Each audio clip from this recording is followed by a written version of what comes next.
The death of the suitors. There was a stunned silence in the hall.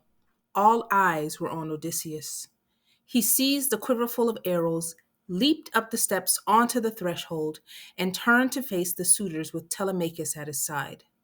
Behind them, the great doors were already barred. Then, with the suitors still frozen in their seats, Odysseus aimed again and sent a second arrow flying across the hall. It sank deep into Antinous' throat. The cruel suitor fell down, dying to the floor, blood spurting from the wound. Immediately, the hall was in an uproar. The suitors shouted angrily at the beggar. He had killed the noblest lord in Ithaca, and he would pay for it with his life.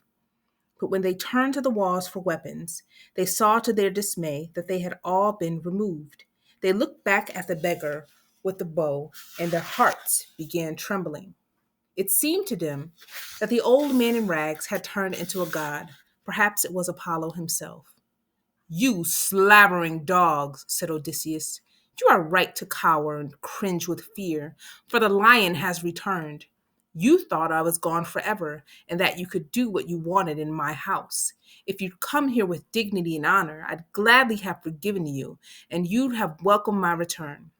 But you've lived a life of idle luxury and shame at my expense. You've terrorized my family and my servants and mocked their suffering. You've lived as cruel cowards, and you'll die like dogs. Noble Odysseus, listen to me, please, broke in Eurymachus in a smooth, pleading voice. Listen, before you start a bloodbath in your hall, it's true that we've behaved badly here and done things we all regret. But what can you expect from high-spirited young men? Remember that you were once young yourself. Besides, the worst culprit is already dead, lying in his own blood at our feet. It was Antinous who wanted to kill your son and take over your kingdom for himself. He was an evil man, and we were afraid of him. He deserved to die. Let the rest of us make amends. We'll repay double what we've taken here. Odysseus let out a bitter laugh. Eurymachus, even if you gave me everything you have, that wouldn't be enough. You're a liar and a thief, like the dead dog at your feet, and neither you nor anyone else will leave this hall alive. When he heard these words, Eurymachus realized that they would have to fight their way out. Now, instead of pleading, he snarled back at Odysseus. Arrogant fool, you don't stand a chance. There are more than 100 of us here, and we have followers all over the city. You only have your puny son and that obstinate old swineherd. What a pity that you should have come home at last, only to die in your own hall. Eurymachus ran straight at Odysseus with his sword raised above his head. The arrow passed clean through his heart and stopped him dead. He collapsed sideways across the table, and his dark blood mingled with spilled red wine as it dripped onto the floor.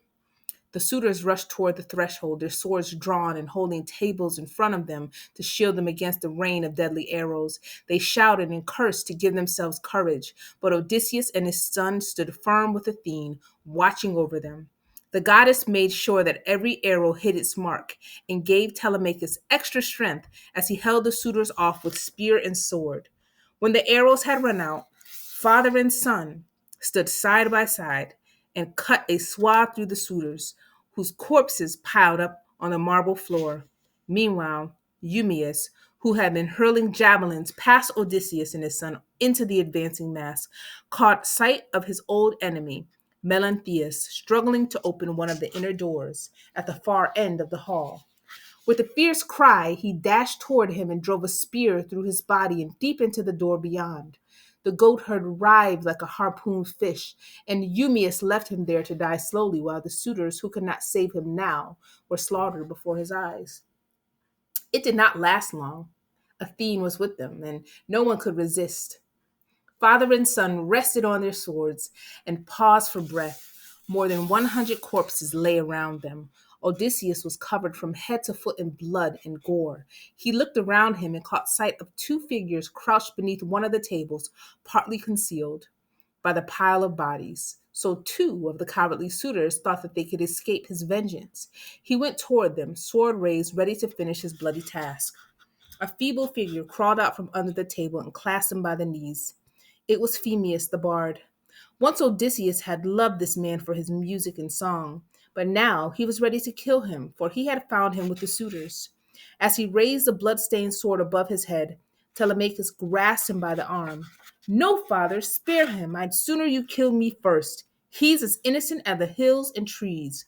When the suitors came, he wanted to leave rather than sing for them. It was I who persuaded him to stay. I told him that one day you'd surely return, that he should be here to welcome you with this song. While Telemachus spoke, the other figure emerged and knelt before them. It was Medon, the page. Get up, Medon. You have nothing to fear. My father is vengeful, but he's fair. When I tell him how you looked after me in my childhood and protected me from the scheming suitors for so long, I'm sure that he'll reward you with his love and not his sword. My son is right, agreed Odysseus, smiling now. Medon and Phemius, I see that you have been dear friends to him, and you always were to me. Later we will sit together and talk about old times. But now, let's clear these bodies out of the hall and wash this blood away. They called for Euryclea and the maids, who unbolted the inner doors and entered the hall. The old nurse rejoiced when she saw what had happened, but Odysseus restrained her. Bloodshed and death were no cause for celebration. The maids were sickened by the carnage that met their eyes. Some wept bitter tears, for the men who had become their lovers lay among the dead. It took them a long time to empty the hall. Odysseus was anxious to conceal what had happened until he had time to prepare the situation, for many of the suitors had family and friends in the city. They carried the bodies through a side door into the rear courtyard, where Medon and Eumaeus burned them on a fire. The smell of burning flesh would cause no comment on a great feast day, when the city air was heavy with the smell of sacrificial fires. When at long last they had cleared the hall and scraped and scrubbed it clean, Odysseus sent the old nurse to fetch his wife. She found her in a deep and dreamless sleep and shook her hard to wake her up. Penelope thought that the old nurse must have gone mad. "Old Euryclea, how can what you say be true? My husband was a great man, but even he could not have stood alone against so many." However, to humor her, Penelope went down with her to the hall. When she saw Odysseus, she stepped back in amazement, trembling and pale. Her husband stood before her exactly as she remembered him. It was as though his 20 years' absence had been nothing but a dream. "Dear mother," said Telemachus, "are you so heartless that you have nothing to say to my father, who has come home after so much time and so much suffering? Dear son, I can't believe my eyes. This must be some god who wears my husband's shape and form. I dare not believe, after so long, that it's really him. My heart aches and my mind is numbed at the sight of him. Go, Telemachus, and all the rest of you. Leave us alone here. If this indeed is Odysseus, then I shall soon know him for myself."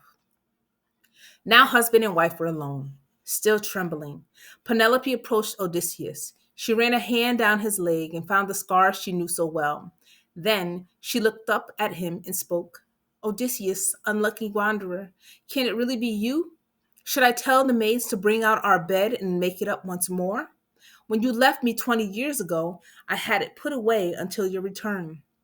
Odysseus drew back angrily. "What do you mean you moved the bed? I made that bed myself inside our room. I made the frame from seasoned ash, dovetailed the joints, and inlaid the wood with silver, ivory, and gold. The bed was much bigger than the door, and no one could have moved it out without cutting it up." Penelope threw her arms around his neck and kissed and stroked his face in wonder. "Odysseus, my love, don't be angry with me. No one has moved our bed. I had to be sure it was really you and not some god who come to deceive me and steal my love. But now that I'm sure of you, I could happily die in your sweet arms." Tears streamed down both of their faces as they embraced. After 20 long years of separation, they held each other once again. For a long time, they kissed and stared in each other's eyes and did not say a word. Then they walked arm in arm to their room, where they found their bed already made up with the bowls of fruit and wine laid out beside it. And bright-eyed Athene suspended time that night until they had loved and talked and slept their fill, and when at last dawn came, it found them lying happily in each other's arms.